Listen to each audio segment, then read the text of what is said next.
آپ لاہور جا کر دیکھیں، نہر کے ساتھ لائٹس ہی لائٹس ہے، لائٹس ہی لائٹس ہے۔ میں نے پوچھا نہر کے اوپر یہ ایکسٹرا لائٹ لگانے کی کیا ضرورت ہے؟ پلر لگائے گئے اور جتنے انڈر پاس ہیں اس کے اوپر لائٹس اتنی کر دی گئی ہیں، نہروں کے اوپر اتنی لائٹ، جتنے درخت ہیں ساتھ جو ہے اس کے اوپر لائٹس لگا دی گئی۔ دن کا سما ہوتا ہے، رات کے وقت بجلی ضائع ہو رہی ہے، کہتے جی مریم نواز نے یہ لائٹیں لگوائی۔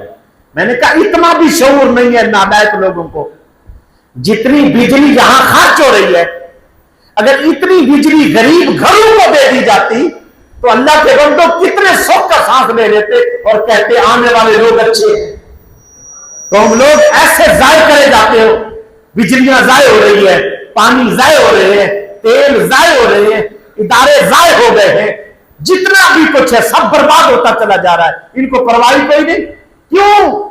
فخلف من بعدہم خلف، ایسا ہوگا انبیاء آئے بڑے نیک پارسا، اللہ کے نظام کو قائم کیا، اس کے بعد جو انہوں نے تربیت جن کی تھی بڑے نیک لوگ آئے، پھر آہستہ آہستہ مسلمانوں میں نہ خلف لوگ آ گئے، نالائق لوگ آ گئے۔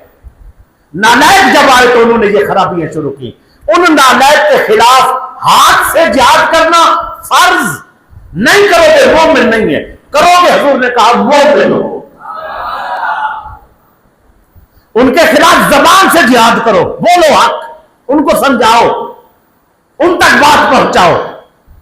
نہیں بولو گے مومن نہیں ہو، بولو گے فرمایا جہاد بھی ہے، مہر بھی حضور نے لگائی مومن ہو۔